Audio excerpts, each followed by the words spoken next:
Sa atong pagpadayon sa ika-500 katuig nga kasumaran sa atong pagka-Kristiyanos, niya nasab kita sa ato ang topic karon, bringing the hopes and dreams of the youth for a renewed evangelization. Ang ato mga batan-on, daghan gayud og mga pangandoy ug tinguha sa kinabuhi. Busa kitang may edad na, atong katungdanan ang paghatag og katumanan sa ilang mga pangandoy ug tinguha. Atong tinguhaon nga ang ilang mga pangandoy mahatagan nato og paglaom aron sa ingon madasi gayud sila sa pagtuman niini. Busa kun naa sila'y isulti, ato gayud sila nga paminawon. Labi na kita nga mga may edad na, labi na mga ginikanan, dili dayon nato pakgangon ang mga batan-on.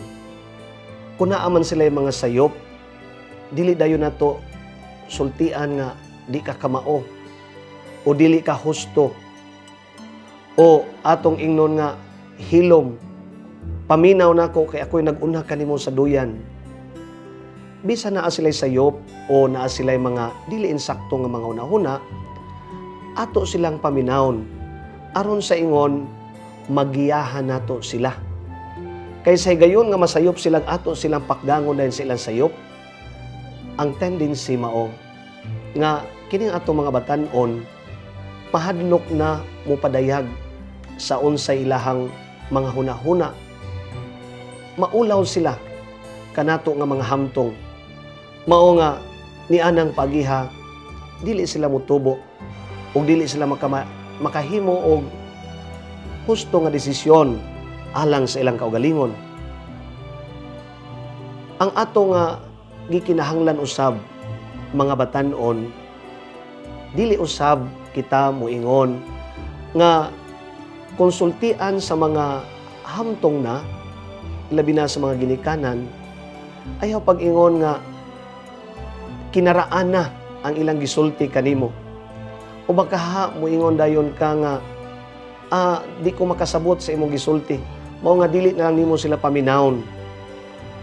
Ang ato biya nga santos nga Biblia nagtudlo gayud kanato sa pagpaminaw gayud sa mga hamtong na tungod kay sila daghan man og kasinatian sa kinabuhi.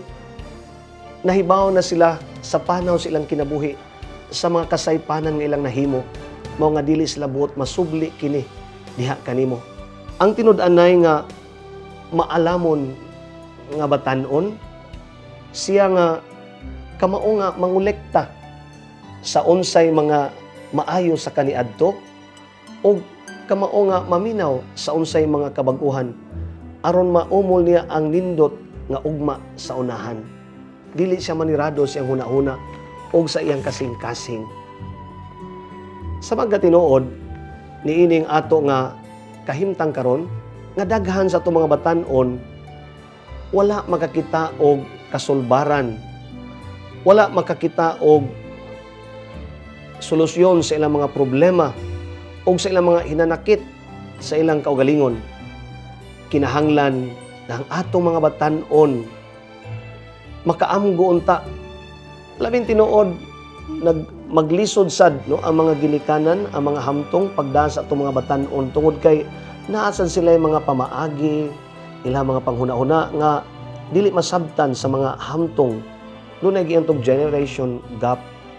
Apan mao kini ang atong paningkamutan sa renewed evangelization nga diin gitawag gyud ta ang mga hamtong sa pagpaminaw ngadto sa mga batan-on tungod kay lagi ang ato gyud mauman ang paggiya kanila na sila gyud ang mohimo og desisyon sa ilang kaugalingon nga ang unsay gihuna-huna nila nga maayo ilaha gina nga kinabubuton nga mga desisyon ug sila'y manubag ni ana.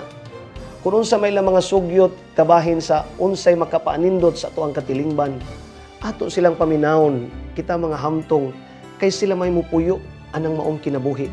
So dili gid ta mo ingon nga atong ihungit ngadto kanila ang unsay atong naandan, unsay ato ang mga gihimo. Tungod kay lahi na biya ang dagan sa panahon karon.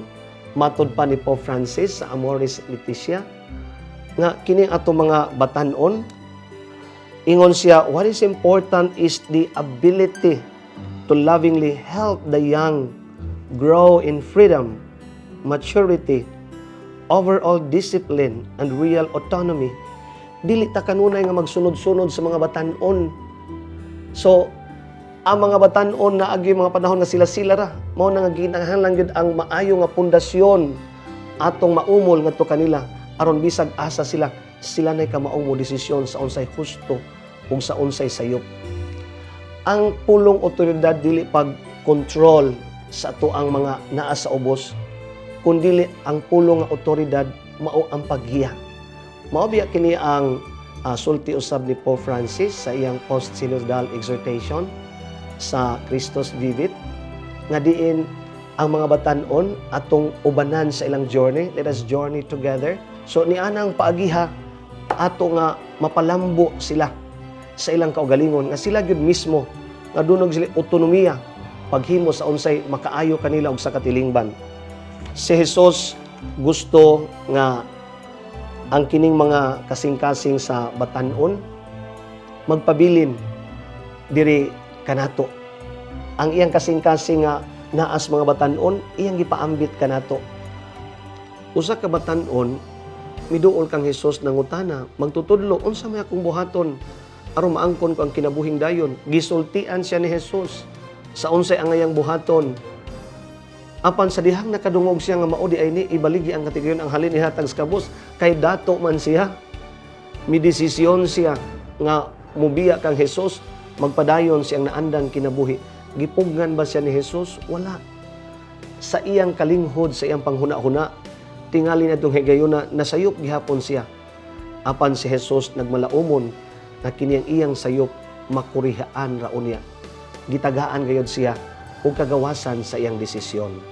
Mao na nga hinaot ang mahal nga Birhen Maria diin mibarog didto sa tiilan sa krus ni Jesus, diin ngadto kanya gitugyan ang batan-on nga si Juan, magtabang unta sa tanang mga batan-on, panalipdan sa mga kadautan ng atong mga batan-on, ug ang atong mga batan-on ang ilang mga pangandoy ug tinguha sa kinabuhi, mahatagan og kalampusan. Amen.